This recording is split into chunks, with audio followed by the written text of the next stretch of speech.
Welcome to We Dissent, the podcast with secular women attorneys discussing religious liberty issues in our federal and state courts and our work to keep religion and government separate. I'm Rebecca Markert with Americans United for Separation of Church and State. And I'm Liz Cavell with the Freedom from Religion Foundation. We are on to case number 2 in our 3-part episode arc of the religious liberty cases that are before the Supreme Court. During our last episode, we mentioned that this spring we would have religious liberty cases dominating the Supreme Court. There are 3 that we're following for oral arguments. And today, we will be covering the second of those, Mahmoud versus Taylor, and this is a case that is arising out of the state of Maryland. Right. And we just want to note that we are taping this directly after the oral arguments, so we're still reeling from them, and we apologize if this discussion is all over the place. That's right. It's Tuesday, April 22nd, and the oral arguments in this case were literally this morning. They were 2 hours and 40 minutes long, and so we are hot right now. Yes, a lot to cover. And if you listen to our last episode, we covered the Catholic Charities case, which is also being decided this term and was argued first. And now we have Mahmoud. So let's give a little background, Rebecca, talk about just sort of the parties, where this came from, and then how it got to the Supreme Court. And we'll note that this is one that is coming up on the preliminary injunction phase. So it's a case that it was early in its staging in the lower court. So it's the appeal that's making its way all the way to the Supreme Court is like at this super preliminary stage of the lower court case called the preliminary injunction. So all the events that gave rise to this case only started in like 2022. So that's just a little context for what we're talking about here. Right. And if you had listened to the oral arguments, you were going to hear that a lot over and over, that the record is very bare here because there really hasn't been a chance to develop that record at all. Yeah, but that never stopped the Supreme Court from taking a case that would advance a Christian litigant's position. So here we go. Certainly not. Well, so let's talk about the parties a little bit. On the one side is Montgomery County Public Schools. Like I said, that is a school district that's based in Maryland. It is the state's largest school district. It serves more than 160,000 students. It's also one of the most religiously diverse school districts in the country, and it certainly is the most religiously diverse in the state of Maryland. And Justice Kavanaugh wants you to know that he was born and raised there. That's right. Came up at oral argument. It did come up at oral argument. Not sure how it's relevant, but cool. And then on the other side are 3 couples, and they are religious plaintiffs, as Liz mentioned. But they are also a diverse group of plaintiffs. They have a Muslim family represented, and they have a Catholic family represented, and then a Ukrainian Orthodox family. So these families are objecting to the inclusion of some books in the curriculum at the school district that involve LGBTQ plus characters. But before we get into the facts of the case, we need to talk about who's representing these plaintiffs. It's the Becket Fund. Yep. What a surprise. What do you know? What a coincidence to have 2 cases at the Supreme Court in one term. I know. It's crazy. So Becket Fund is also behind the Catholic Charities case, which we discussed last episode. And they are a group that we've talked about extensively on this podcast. They are a group that has a history of anti-LGBTQ plus work. It's noted that they represented a school that fired a teacher for marrying her same-sex partner of 25 years. They also get into the anti-abortion business as well. So we're, both of our organizations, very familiar with the Becket Fund. You regular listeners should also be very familiar with them. They come up in our work a lot. They sure do. And just kind of the whole portfolio of Christian nationalist agenda items. But their biggest claim to fame is definitely the anti-LGBTQ space. They coordinate all these nationwide litigation efforts that always touch on pushing these culture war agenda items like anti-discrimination laws, right? Religious exemptions, these broad religious exemptions like the one that they're seeking in the Catholic Charities case, but they don't just discriminate with a tax code. They want religious exemptions from absolutely everything under the sun, including civil rights / anti-discrimination laws. They're really big on exploding all of the exemptions and exceptions that exist both in statutory law and in the case law, right? Like the ministerial exception, all of the exemptions to otherwise neutral laws that would have been unthinkable 50 years ago. So somehow when you've got a Christian litigant taking their case all the way to the Supreme Court to expand vastly the rights of Christians in some cultural space, you can be sure Becket Fund is not far behind. And so that's the case here. They're up at the Supreme Court again. I'm trying to think, could you ever imagine one of our organizations having two of our own cases before the Supreme Court in one term? Like, this is not normal. This is not luck of the draw. No, we would never get that far. They throw us out on standing, Liz. Not before this Supreme Court. Have one petition for cert granted by the Supreme Court is incredible. To have two in one term, no, you're right, is just weird. It is. Well, I wanted to talk a little bit about the attorney for the Becket Fund who's arguing. Because I don't know if you made this connection, Liz, but his name is Eric Baxter, and he is the vice president and senior counsel of the Becket Fund. And you might be aware that he has represented the Becket Fund in cases against Freedom from Religion Foundation. He was in Lehigh County, That's right. which involved the religious seal. But anyway, and then the Solicitor General's office was also involved in oral argument today, as well as the attorney for the school district. So let me tell you a little bit about the facts of this case and what is actually happening in Montgomery County Public Schools. So a couple of years ago, as Liz mentioned, in 2022, the district approved books featuring LGBTQ plus characters for use in their English language arts curriculum, the ELA curriculum. The books passed a participatory selection process and were chosen because they support critical reading skills through engaging and age-appropriate stories.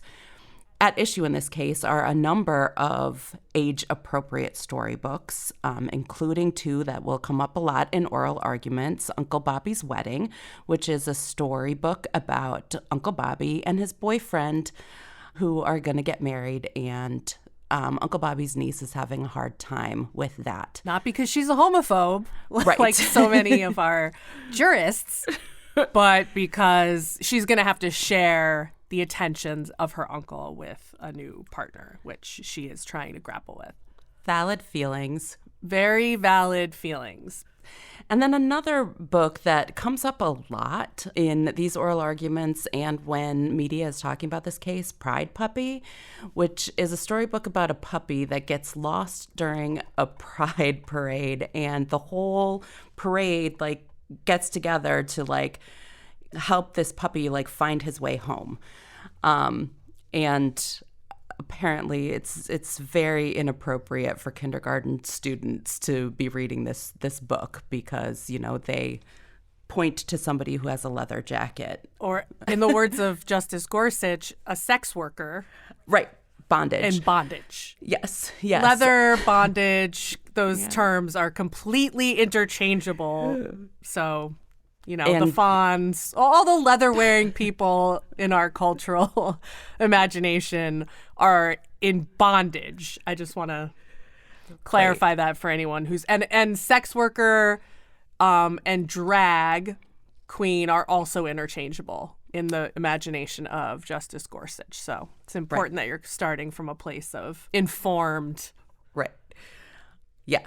So anyway, these books, there are like 5 or 10 that were at issue. I think by the time it got up to the Supreme Court, it's only 5 books. But a number of these age-appropriate storybooks were made part of the curriculum, which, by the way, has over 300 books that can be used for this ELA program. None of the books that are at issue in this case are mandatory. They're not reading them and instructing from them in any sort of required circumstance. They are available for use in the classroom in read-alouds, where the teacher is reading the story aloud to the children, literature circles, book clubs, or reading groups. The school district said they, quote, put them on the shelf for students to find on their own, to recommend a book to a student who would enjoy it, to offer the books as an option for literature circles, book clubs, or paired reading groups, or to use them as read aloud, end quote. Yeah, so basically, Rebecca, you and I have kids in elementary school, and any listeners who do kind of understand what part of the elementary school curriculum this is. This is ELA. They're doing basically what books can we use to encourage and enhance reading comprehension. And also, we want those books to have some sort of pedagogical purpose. So like in their ELA section, my second grader might read about Greek gods and goddesses, or they might learn about all the Earth's geological features, right? And it's not the science unit, and it's not the mythology unit, but it is just different reading material and topics that they'll cover, and the purpose of it is reading and language development, but the books that are available go the gamut of topics, and it's all age-appropriate stuff. So they have a little book club option, they do reading together as a class during ELA, they do like private reading time where they can pick a book and read a little bit in class, and there's all these different kind of components of how they do the English language arts instruction in the classroom, and all these materials, age-appropriate books, support that curriculum. And so whatever the age-appropriate things are, there's going to be a whole wide array of books, nonfiction and fiction, that are going to support those units. Right. Like you said, these are a diverse collection of books. Walking into my kids' classrooms, you're going to see everything. Like, I'm just thinking of my son's 3rd grade class. You're going to see everything from like Dog Man to like National Geographic age-appropriate books on volcanoes. Right. It spans the gamut because they also want to encourage reading for children. So they need to have a diversity of content so that kids are interested in the books that they're being handed. Right. So that's the category under which these specific books that involve inclusivity themes are being approved in terms of like at the board curricular level. That is the kind of bucket of materials that we're talking about and what they're being approved for. So originally, after these books were included in the curriculum, the district did allow parents to opt out of the books. But eventually, they decided that opt-outs were too disruptive and harmful to other students. It proved unworkable. There were a lot of opt-outs, a lot of absenteeism, and it just became too much for the school district to handle administratively. So once that happened, once they got rid of the opt-out, religious parents, again, Muslim, Catholic, and Ukrainian Orthodox families, sued, asserting that the lack of the opt-out is a violation of their rights under the Free Exercise Clause. So this goes up through the courts, and the Fourth Circuit Court of Appeals rules that, quote, simply hearing about other views does not necessarily exert pressure to believe or act differently than one's own religious faith requires, and that there is no evidentiary link showing that the storybooks are being implemented in a way that directly or indirectly coerces parents or their children to believe or act contrary to their religious faith. So it's important to, just for context, all of what Rebecca just described, the approving of these books for ELA curricular use, they're approved for, say, whatever school year, 2022. The original opt-out system, there are too many parents doing it. It's not just for religious reasons. They're trying to be even-handed and not discriminatory in who they're allowing to opt out, but it just becomes unworkable. So they shut off the opt-out option for these ELA specific materials. All this is happening over the course of, from like what my reading and understanding from oral arguments is basically one school year, like a 9-month period. So by the time these people sue, the parents, their first kind of order of business in their lawsuit is to ask the court, the district court, for a preliminary injunction. That means before we litigate the merits of this case, court, we want you to issue an injunction that says the school district has to give us notice of when these materials will be used and how, and give us an option to opt our children out of their use. And you have to order the school district to do that while this case is ongoing, because the potential for harm is so great and we're likely to succeed in this case on the merits. And so the harm that's going to occur if you don't enjoin the school district from forcing our kids to be exposed to these books is so great that you should issue a preliminary injunction. Rebecca saying what the district court and the Fourth Circuit Court of Appeals ruled, the quotes that she gave, is from their ruling on this preliminary injunction. Basically, the injunction was denied. The court went through the factors of like what you need to establish that you're entitled to a preliminary injunction under the law, meaning you're very likely to prevail on the merits of your case. And there's some harm that you've proven that there's evidence that you are going to suffer harm if you're not granted the injunction. The district court said, no, that wasn't shown here. I'm not granting the injunction. The Fourth Circuit Court of Appeals affirmed that based on the record, like Rebecca's quoting, right? There's no evidence here showing that the way these books are being used or implemented is doing anything that is burdening or harmful to these parents' religious faith. So that's where we're at when the Supreme Court decides, I'm going to review that Fourth Circuit decision affirming the district court in their denial of a preliminary injunction. So no court has heard on the merits evidence of supporting these claims that are very expansive in terms of what our free exercise doctrine allows currently. No court has heard evidence on establishing any of these free exercise claims. This is just the Supreme Court snatching this up at the preliminary injunction stage to weigh in because it's clearly doesn't like what the Fourth Circuit is doing here. There are a couple of things that I think we should discuss before we get into our impressions of the oral argument. And that's really just what this case is about and the impact that a decision in favor of the families would have on the rest of the country. First, I think it's really important for the context of our discussion to know that there is prior precedent in federal courts that merely exposing a child to ideas that conflict with their religious beliefs, or more importantly, the religious beliefs of their parents, does not inhibit the parent from instructing the child differently. That is a huge thing that comes up often during the oral argument, this idea of, is exposure to an idea with which you disagree because of your religion, is that coercion into believing something differently? And that comes up a lot.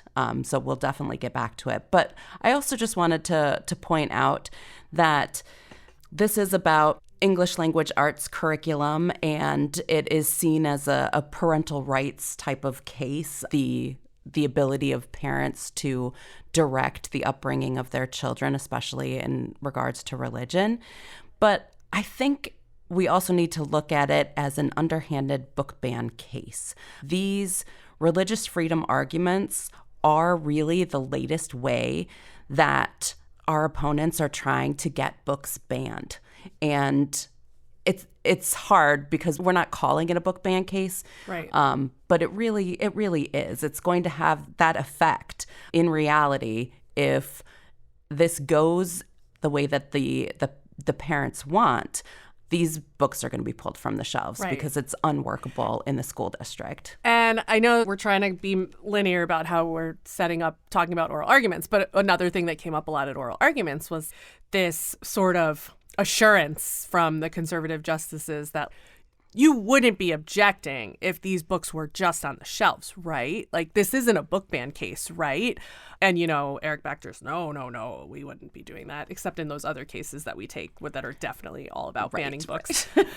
This is about, there's something more going on here because these books are being, taught. Never mind the fact that the record is insufficient to substantiate that factually. Right? We don't know necessarily how these books are being implemented in individual classrooms. The court didn't engage in findings because we're not at that stage of the case. So it's just whatever the initial filings are and the briefing on the preliminary injunction and the sort of exhibits, affidavits that support that preliminary injunction motion, but nothing else, no other fact finding. So basically, the fact that the board approved these books for the ELA curriculum and the materials that go along with that approval. So materials that got a lot of airtime at oral arguments that have to do with basically they're like teaching guides, suggested framework for discussing the themes in the books in an age appropriate way. To your point about how this is an underhanded book ban case, I think what's important is that even though what I was trying to just get at and got off on a rant, even though there were a lot of assurances today, I think that's what that was all about, right? At oral arguments, you're not objecting to these books being on the library shelves, even in the classrooms. This is something that's more than just exposure. But the reality is this is more or less the exact kind of playbook or script that all of these book ban cases and controversies take, which is the school board is approving books. Either in this case, it's for ELA curriculum, but in the case of all these other book ban situations that are being driven by Moms for Liberty and all of these other censorship groups, the way it works is very similar. It's the school board is meeting and they're deciding on materials that are either going to be added or approved for inclusion in the library collection or the classroom libraries of individual grade levels or something like that, right? It's school board approval of individual materials and parents with objections, whether religious or cultural, and often they're framed in their quote unquote best light as religious objections. And they're trying to undermine the school board's authority to approve books that include ideas that individual parents find offensive or anathema to their conservative Christian views, i.e., books with LGBTQ themes, basically, and characters and protagonists and love relationships and all of the rest of those things. And this is really that, but it's their hand-selected case because, A, they've got their quote-unquote diversity in their plaintiffs, right? They've got the Muslim plaintiffs, and that's so important because it gives cover to their conservative Christian plaintiffs, and this is not about conservative Christian anti-LGBTQ viewpoints.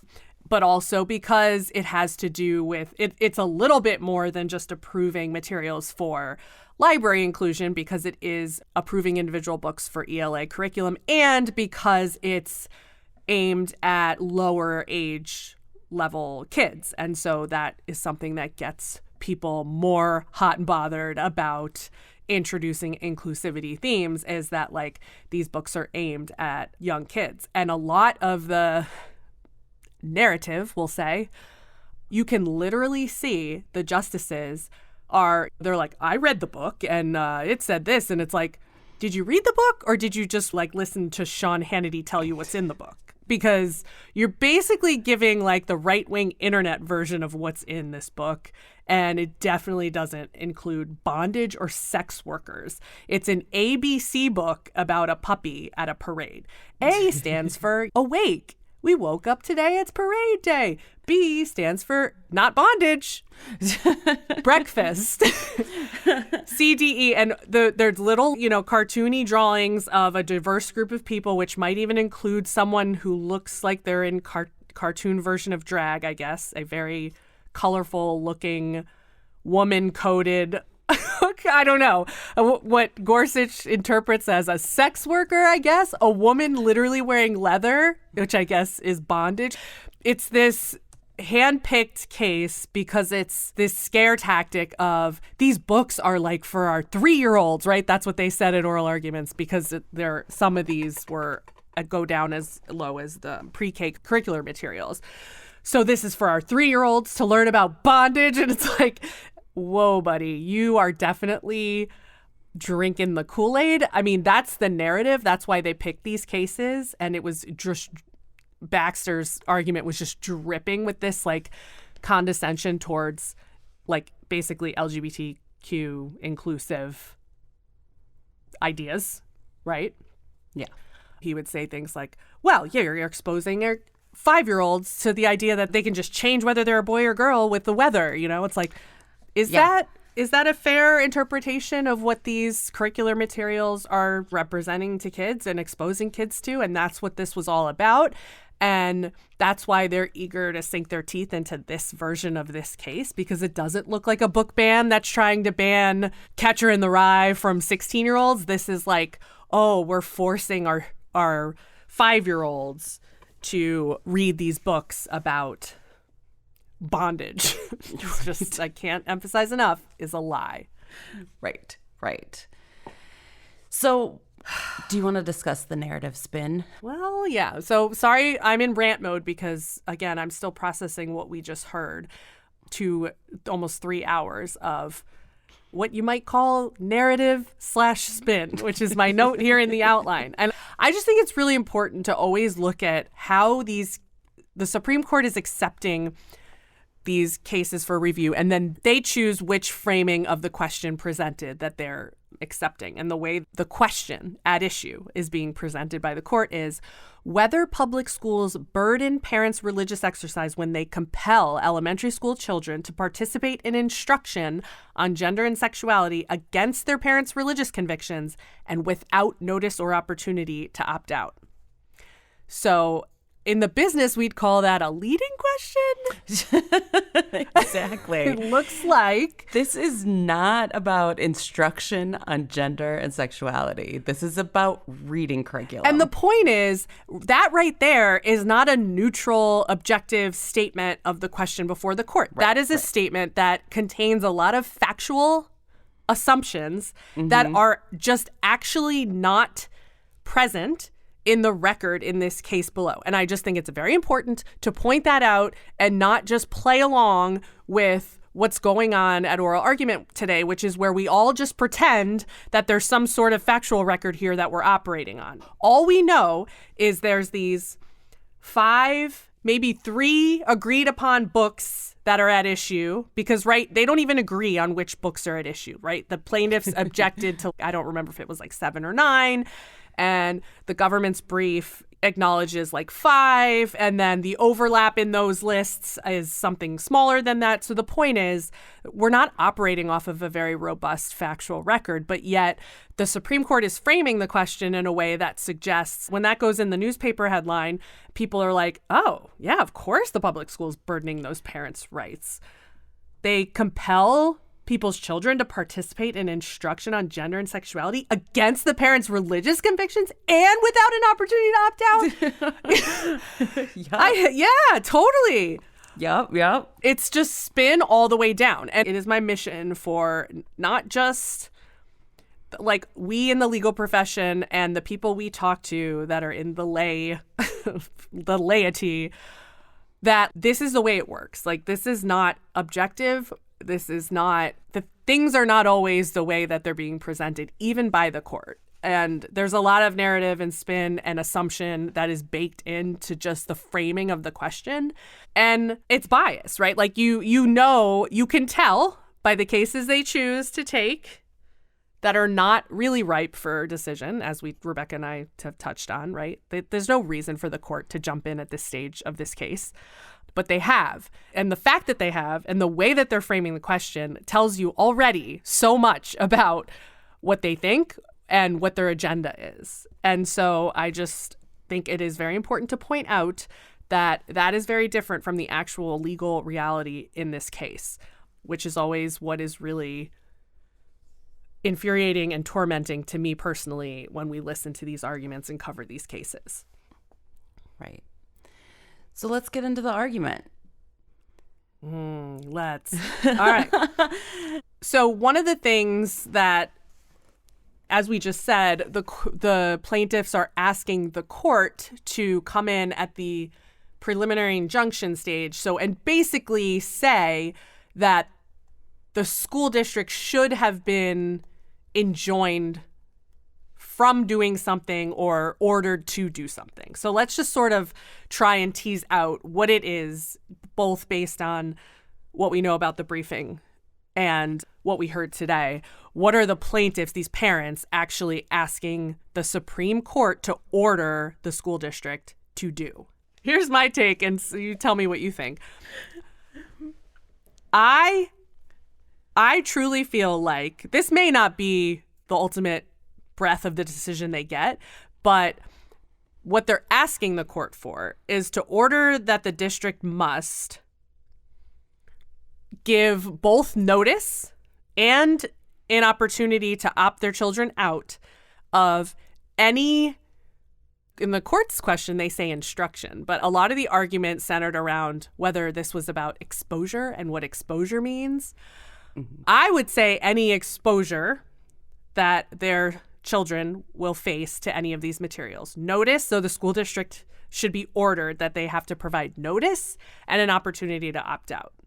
Whatever that means, that is a lot for a Supreme Court to order all public school districts to give to all parents about all materials that fit into this category. And the category, the defining feature of the materials is basically, does it burden individual parents' religious exercise?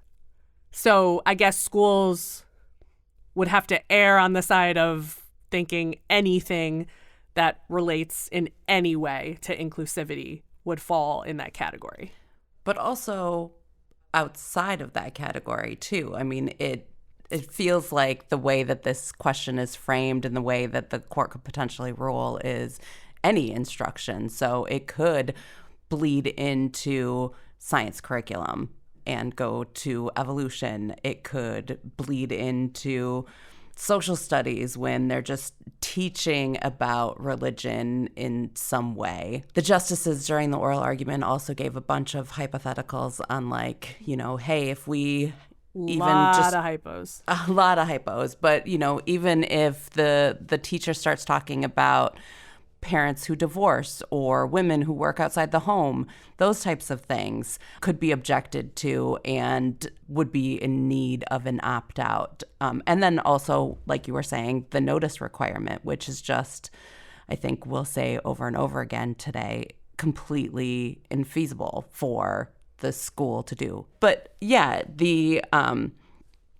a lot of those scenarios, if when they come up in class, I mean, it's impossible to give notice and the option for an opt-out. And when they come up in classroom discussions, it's really hard to police that. And this is another place where it becomes so obvious how just like incomplete the record is for making this determination, because there's not an individual example of like how this went down in an individual class to kind of point to and say, well, that specific example, parents would have fallen under this like category, like parents should have been notified of that. A lot of what justices were trying to tease out was like, there's this on the spectrum between the book is just sitting on the shelf in the classroom library, which judges forced Baxter to say, we're not objecting to that. We wouldn't have a claim. On the spectrum between that and like having a kid write on the chalkboard over and over again, God loves gay people, there's a lot of factual things that exist in that space in between those two things. And so what are we talking about here? What is the rule that the court should announce?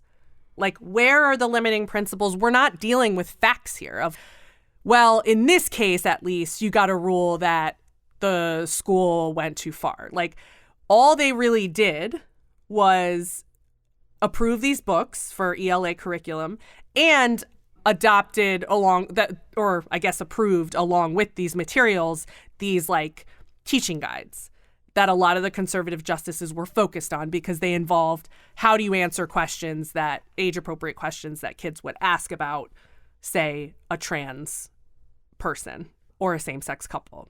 So I think like it was just so apparent that this case is not appropriate for the Supreme Court's review, because like basically what they're being asked to do is issue a sweeping constitutional rule that now applies to all public schools in the entire nation in terms of their now new obligations that they have towards parents with religious objections to ... whatever, curriculum, materials. There's not a lot hemming that in. There's not a lot grounding the question for the justices. And it's because this case is prematurely being reviewed. The Supreme Court should not take cases that are like this, that are not developed into a fine, pointed constitutional question that something happened or imminently is going to happen, and we know the contours of what it is, and we need the Supreme Court to rule if that specific thing is in violation of some individual person's constitutional rights. We don't have that here. And so you could just feel in the oral arguments the justices casting about for all these hypothetical situations and where the boundary lines are. And it's like, hey, guys, you know why you can't make any sense of this? Because you shouldn't have granted review of this case. Just keep your noses out of these culture war cases. They will come to you. Just hold on to your pants. I was just thinking we should rename our podcast. We're not We Dissent anymore. We're the Supreme Court should not have taken this case, because I feel like that's like every single episode. In the religion world, in the like Beckett Fund cases, it's like we didn't have enough Beckett Fund cases. We got to find another one. Let's go through our Beckett Fund files. But I feel that everybody has heard us say that in pretty much every single episode that we've had. Well, it's true. Yeah. The rule that's being sought by these parents and the Beckett Fund, it's unworkable because because of how prematurely granted this case is and how little factual grounding there is for the justices to point to or hold on to or like ground their decision in or their analysis in. It's just like all that's really happened so far in this case is that these few books that are not even agreed upon which books, but some handful of books have been approved by the school district for use in ELA. And there's some teacher guides that go with it. That is literally all that has been established. And that they're not offering opt-outs anymore. Right. And that now is enough, apparently, for the court to issue this sweeping constitutional right of parents that might object to certain materials in public schools to do, we'll see what the court says. Right. Well, let's talk a little bit about some of these hypotheticals because they were interesting as they are trying to figure out what the lines are in these cases. One thing that I noted is that Sotomayor, in our previous episode, we remarked on the fact that she was very quiet during the Catholic Charities argument, but this time she was everywhere, straight out of the gate. She pretty much dominated the lines of questions before Baxter's red light went off. And then they just extended the questioning towards him because she just kept asking a bunch of questions like, does it matter about the subject area of the book? Does the age of the child matter? So in other words, as Rebecca and I are ranting about, are we confined to the subject matter that's kind of at issue in this case, LGBTQ inclusivity materials, or are we talking about other things that could be religiously objectionable? Because obviously, why would it be limited in that way if it's a constitutional rule? So in other words, the classic would be evolution at the high school level or any other biological science that's being taught at the high school level that flies in the face of creation science, quote unquote, or other religious beliefs that are incompatible with science. But that also touches on like other sciences, earth sciences, geological sciences, the Grand Canyon is only whatever years old type stuff. And Sotomayor is basically just asking for where are the limits on this? And I think it was mostly just sort of dodging the question by the Beckett Fund attorney of her hypos. And many of them were, like Rebecca said, other things that are just antithetical to a lot of conservative Christian or conservative Muslim, as the plaintiffs in this case are, beliefs, like women working outside the home or women in careers and divorce and things like that. What I thought was interesting in that line of questioning was that she did ask Baxter whether a 16-year-old could opt out of evolution. And his response was basically, that doesn't happen very often. That was his answer to so many things, where it's like, we don't really see that. Ergo, make a constitutional rule that makes it required. We won't do it a lot. Just make it require it of public schools, please.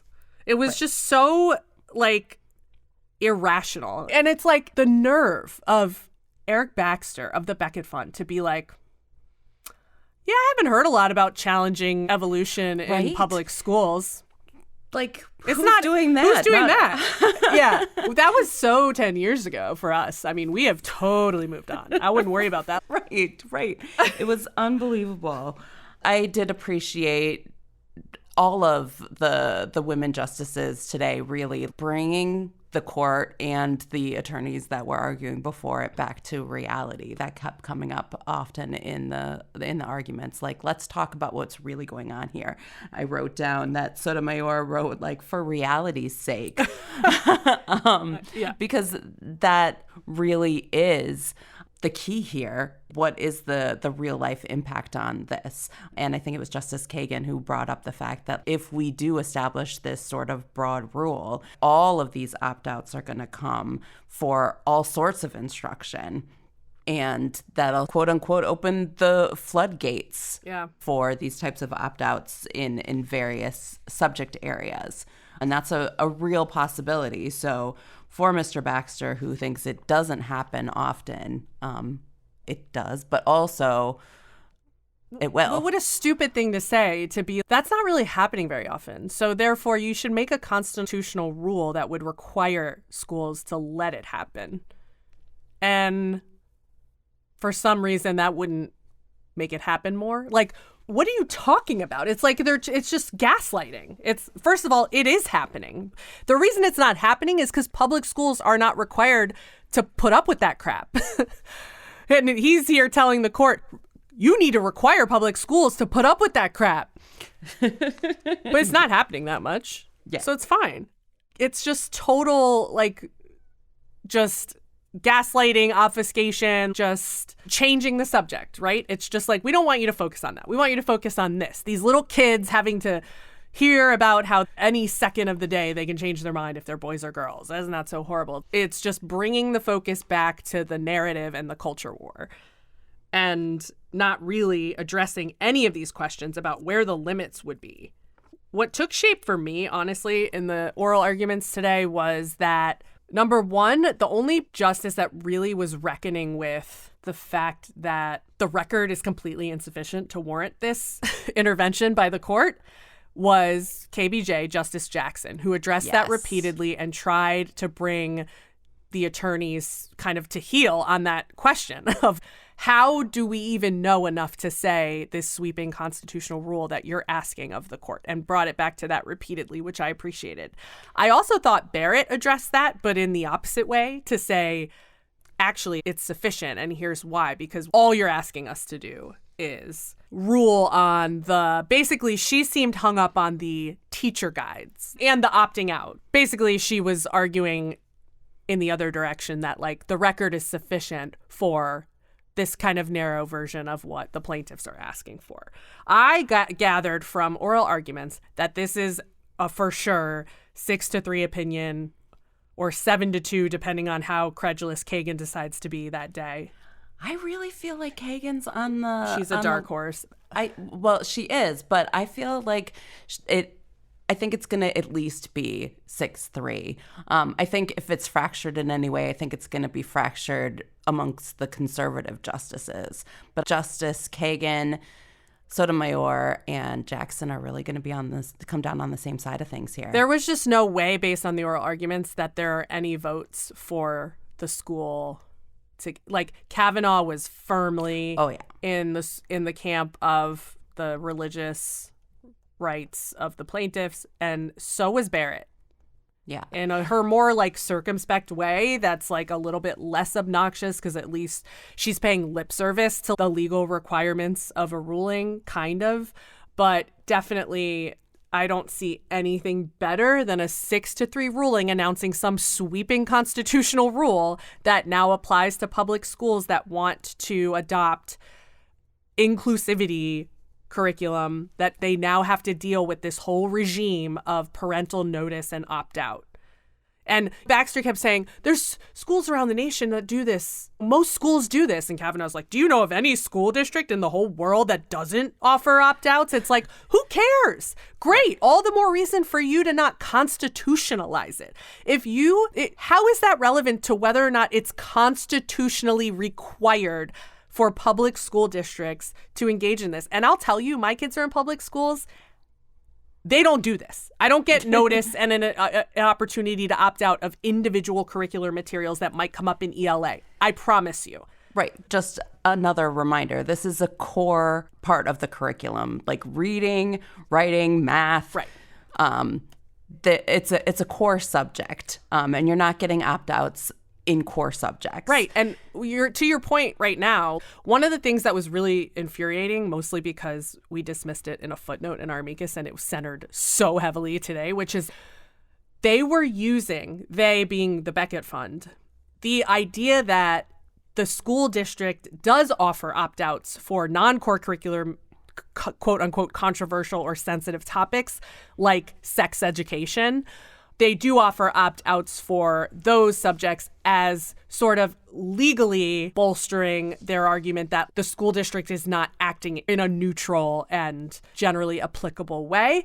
And that was so infuriating because that is not how that works. It's just like, again, it's like taking a legal argument. So Tandon and Fulton came up a lot at oral arguments, and those were the specific cases that we were like, oh, let's just footnote this. Just in case.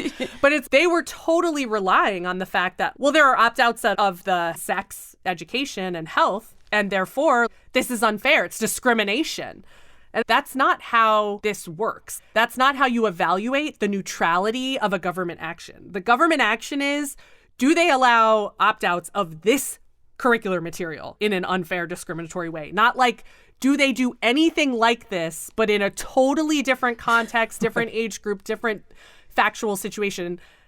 And if they're not doing it for you in this context, then it's discriminatory. Like, that was a huge feature of the argument, I thought, today.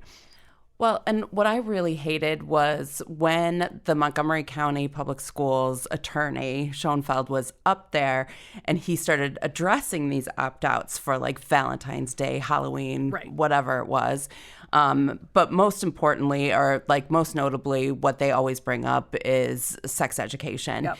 And he says, that's a very limited universe of opt-outs. And then he was cut off. He wasn't able to elaborate beyond that. And I really wish that he had been, because I have been saying this from the beginning. There's a complete difference in opting out of reading versus opting out of sex education. Yeah. Sex education's not taught year-round. It is a very limited time frame. And every year, it's around the same time. So you know when it's going to happen. And it's the same with these holidays that they're talking about, any like instruction on the holidays or observance of the holidays and things like that.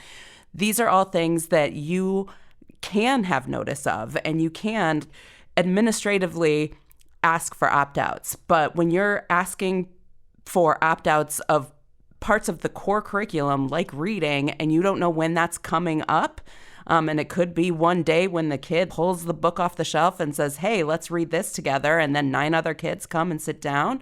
It's not workable. Right. What is the school district's obligation in that moment? That's not how ELA works. Once again, it's just the court completely out of touch with what's actually going on in the public school, or just not caring, right? Only caring about things from the conservative religionist perspective, right? And we got the whole treatise on everyone's tender widow feelings, right? We got Gorsuch and Alito talking about their feelings and how hostile everything is to their feelings, and how basically a book that talks about how an uncle is marrying another man.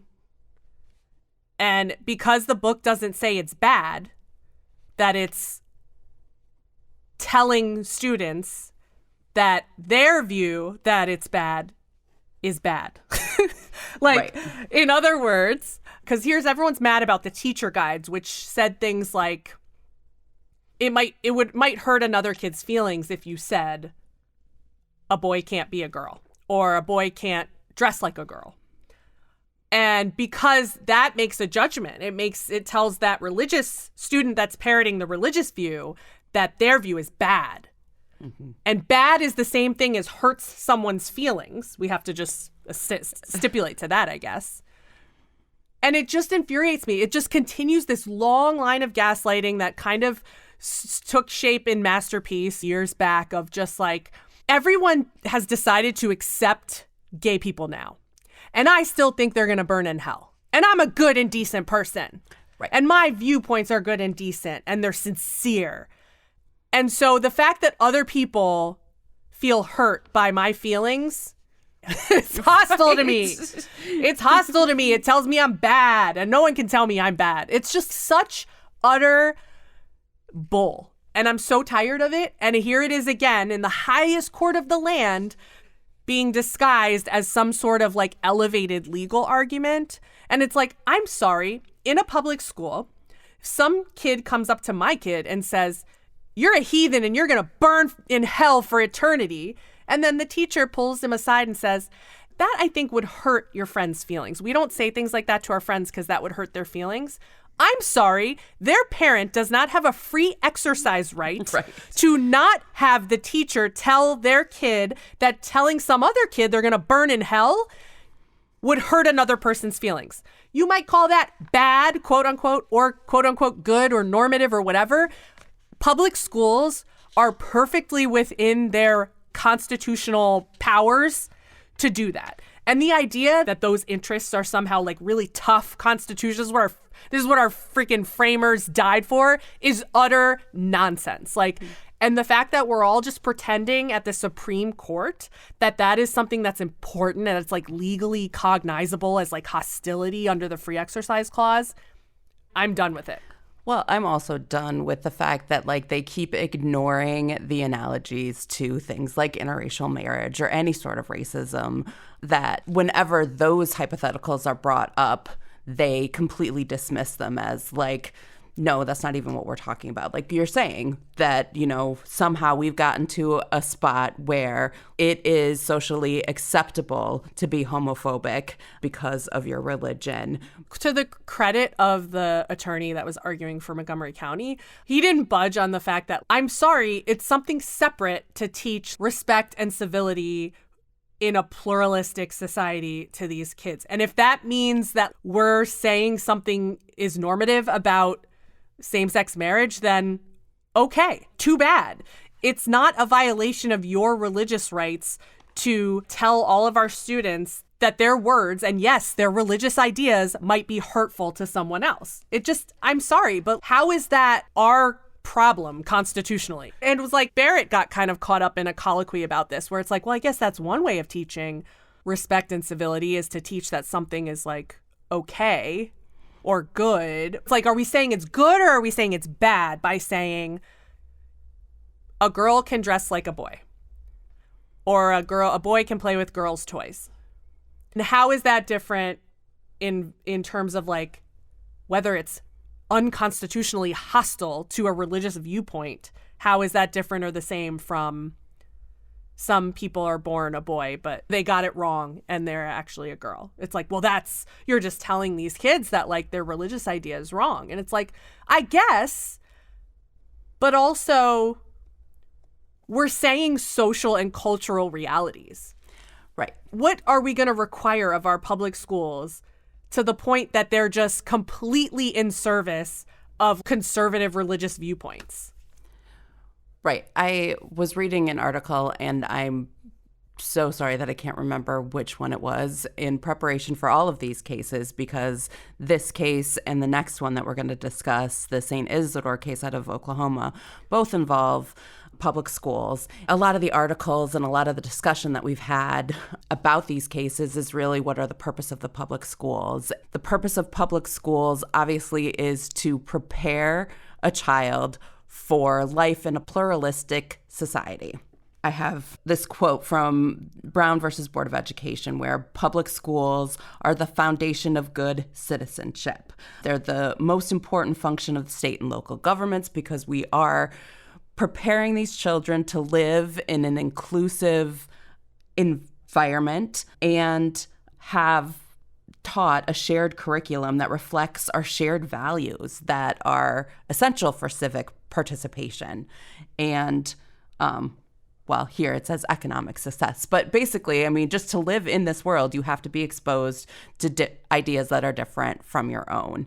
And that just gets back to this case where this exposure to the LGBTQ community in a reflection of a storybook character is not a burden on your religion. Right. And it's like if Alito were here, he would be whining, well, you said good citizenship, and that means, am I a bad citizen because I can't coexist with gay people? It's like, you said it, not me, bro. Right. And also, what you're saying right now is reminding me of one of the books that they were talking about a lot at Oral Arguments, which is this Uncle Bobby's Wedding. It's really about this little girl coping with having to give up some of the attention of her uncle because her uncle's getting married.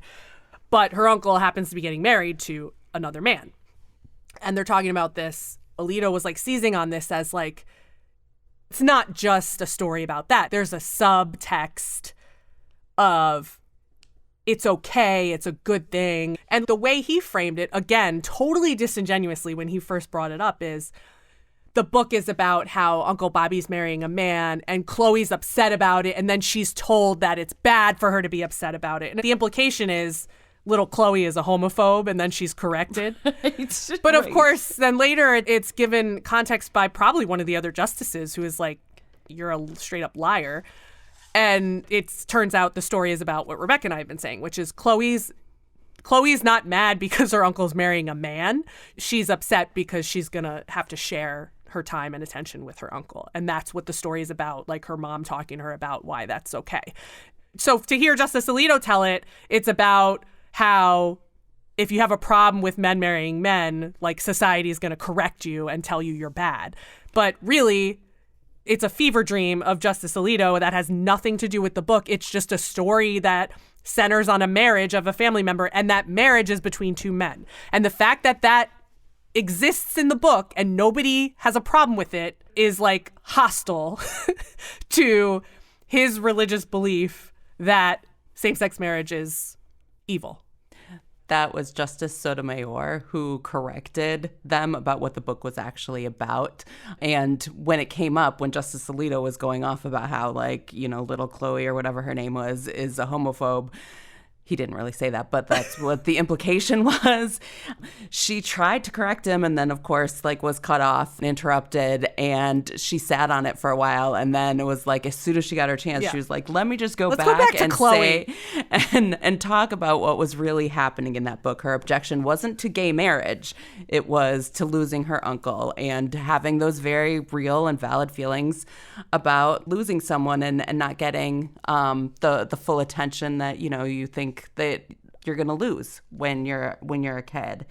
I want to bring up a couple of the other things because people might hear a lot about the Wisconsin versus Yoder case when they're hearing about this Mahmoud versus Taylor oral argument, and then the idea of a substantial burden.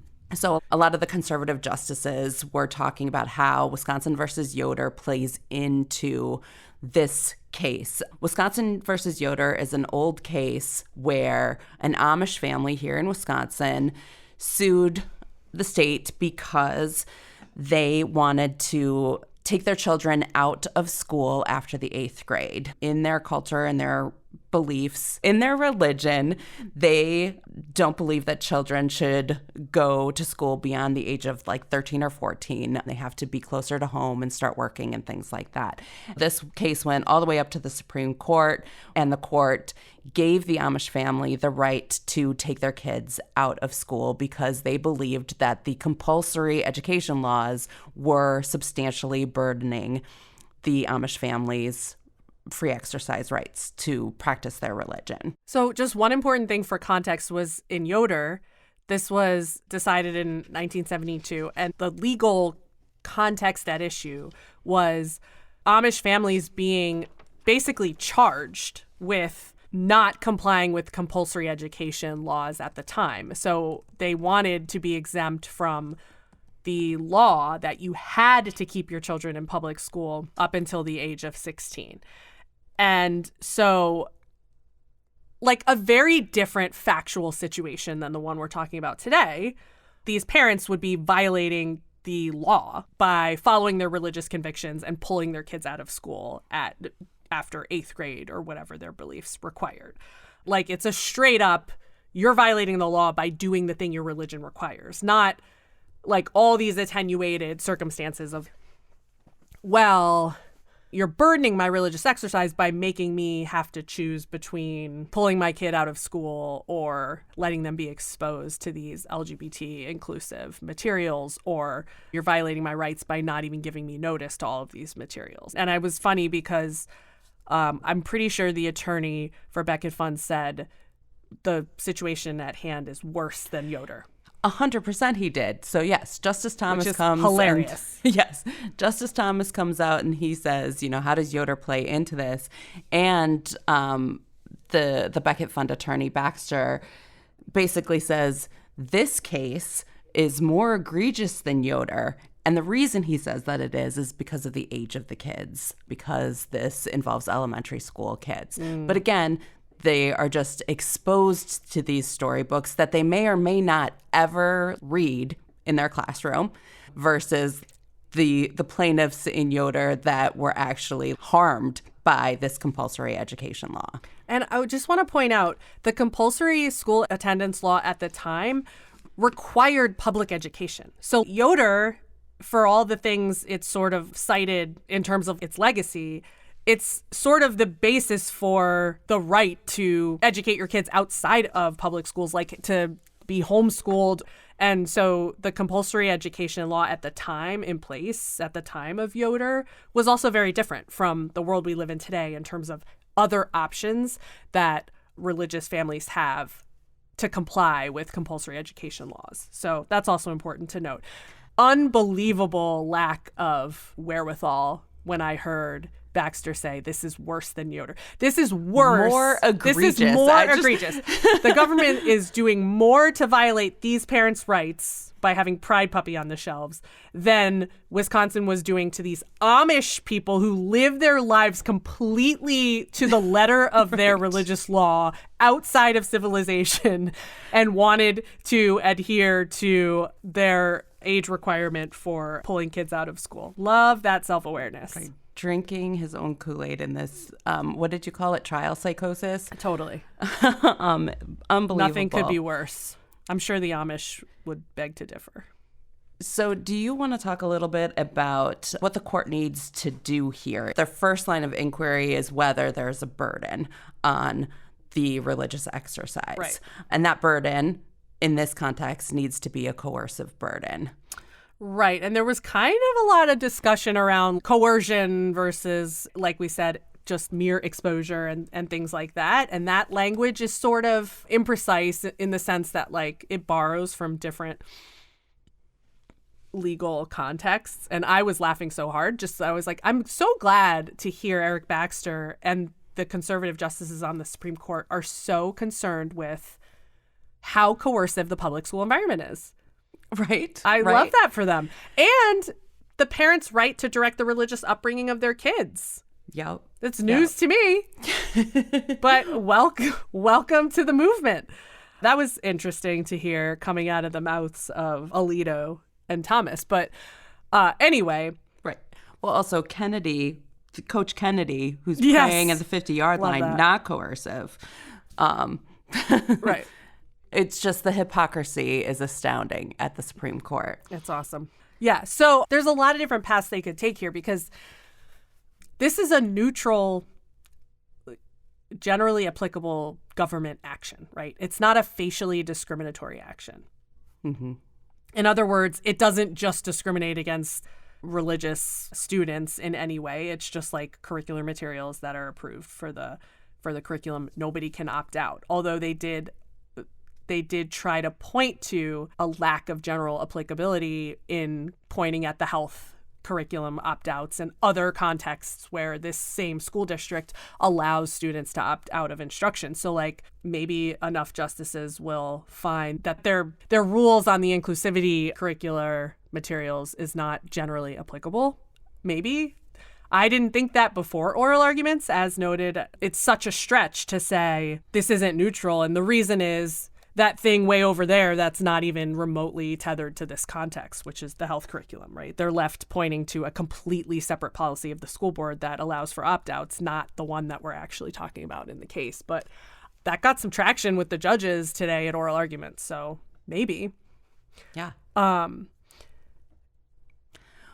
Well, I wanted to ask what the brief was about that you guys submitted at FFRF. Yeah, both our organizations filed amicus briefs in this case, of course. Our brief mostly focused on, like I said, the insufficiency of the record, a little bit of that, and a lot about what actually got some play at oral arguments today, too, and we haven't even had time to talk about, which is the idea that the plaintiffs, the parents, should prevail in their free exercise claim based on religious hostility. Yeah. Basically, the argument in the Masterpiece Cake Shop and other cases that even though this is not facially discriminatory, nor is anyone being discriminated against in practice, and it's generally applicable, that somehow the board showed hostility to their religious opt-out requests because things got heated at a school board meeting and people said things about the unworkability of this that were intemperate, as was said today at the many times oral argument.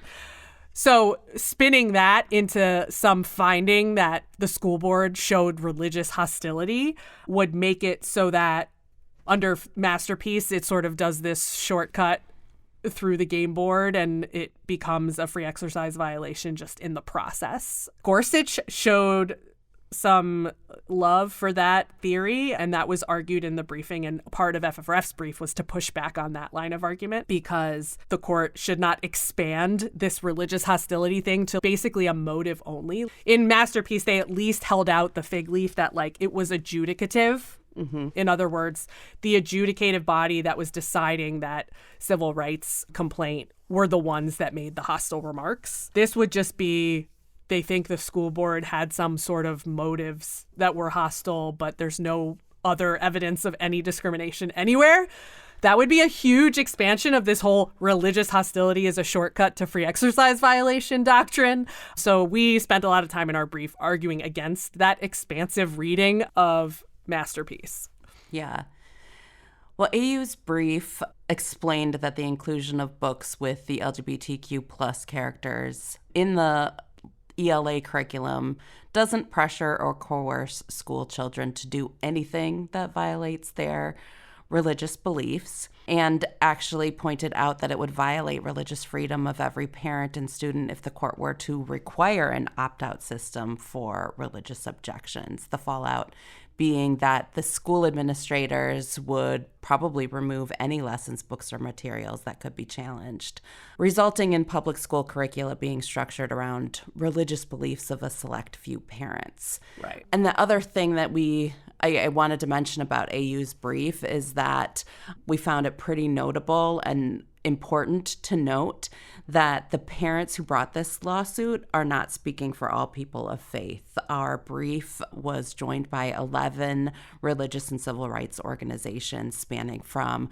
Christians to Jewish and to the Sikhs and Muslim for progressive values. So we really represented a diverse group of religious beliefs in our amicus brief, just really trying to point out the fact that not all people of faith are one against LGBTQ community, and really wanted to point out that the plaintiffs in this case are not speaking for every religious person in the United States. Yeah.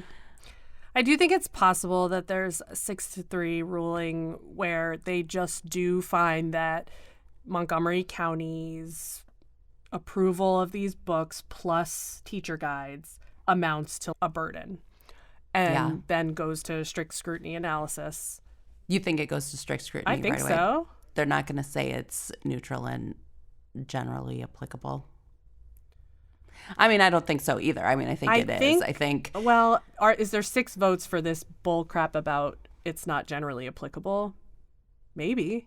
Yeah, I don't know. That did not get pushback. Like Baxter saying, this is just like Fulton. And I didn't hear any real pushback on that from the conservative justices. I don't know. Yeah. I guess it could take shape a few different ways, but I think if it goes the 6-3, you might get some concurrences that are like Gorsuch being like, well, I think it was religious hostility and I would have ruled for that reason. And then maybe you get a plurality that's doing it in a different way, trying to kind of contain the rule. But I don't see more than 3 votes in favor of the school district. Yeah, no, I agree. And I do think, I think the court is trying to move into a direction where anytime religion is involved, it automatically triggers strict scrutiny. Yes, literally. That's one of the arguments too, is this hybrid. It's a hybrid right. It's a free exercise right plus due process. It's not just free exercise. It's free exercise plus because as we know, until the Supreme Court is finished like totally remaking this area of the law, this is not traditionally how expansive free exercise has been interpreted by the courts. Like, there actually is a neutral, generally applicable body of civil laws that everyone has to follow regardless of religious objections. That's the general rule. And exemptions are like the exception, and they're rare. It shouldn't be likely that your neutral government action is going to somehow inadvertently violate someone's free exercise rights, but yet that's what we're seeing at this court over and over again. Yeah. So we're thinking 6-3, and the decision will come down before the Supreme Court's term is over in June, likely expecting this decision to come down in June. Yeah. And we will see how our predictions fared then. Yeah. We will definitely do a recap. We will definitely review and opine on the opinion once it comes down.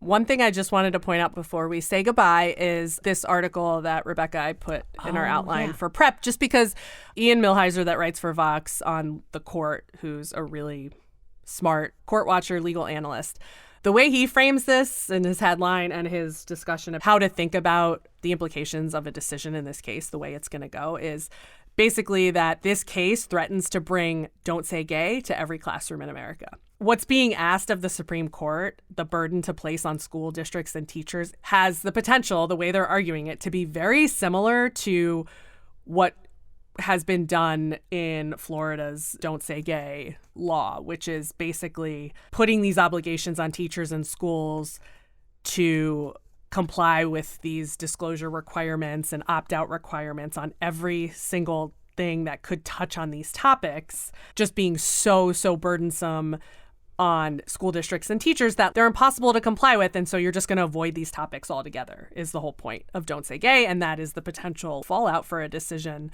along those lines in this case. So we'll link to that article in our show notes and you can read that analysis. And we'll be back with an update in June, and the high Unholy season continues. It really does. I will just say, too, this very much in my mind is like a companion case in terms of just taking a wrecking ball to our public schools with St. Isidore, which we're going to talk about on our next episode, which is the case, like Rebecca said, that is basically going to ask the court to require the state of Oklahoma to give a public school charter to a straight up Catholic school. That, combined with this case and the way that we're predicting it's going to go, is again just completely undermining the secular character of our public schools. And so the Supreme Court is very busy with its Christian nationalist agenda as usual. Yeah, sorry we don't have very uplifting episodes.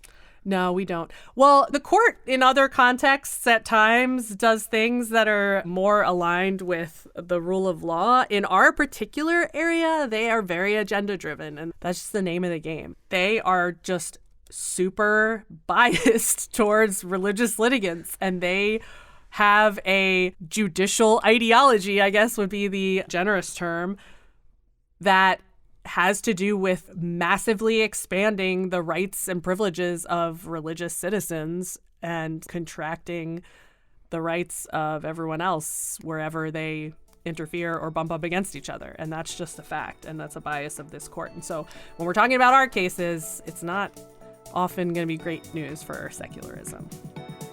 Sorry to say. Well, on that note, that's it for today's episode. I'm Rebecca Markert. I'm Liz Cavell. And if you haven't already, please follow us on our socials, Facebook, Instagram, X, Blue Sky. And please also remember to let us know how you like the show. Leave us a review. It really helps. You can also find us at we-dissent.org. And thanks for listening. We Dissent is a joint production of the Freedom from Religion Foundation and Americans United for Separation of Church and State. It is hosted by attorneys Liz Cavell and me, Rebecca Markert. Other production support comes from Greta Martins. Audio engineering provided by Audio for the Arts based in Madison, Wisconsin. Thanks for listening.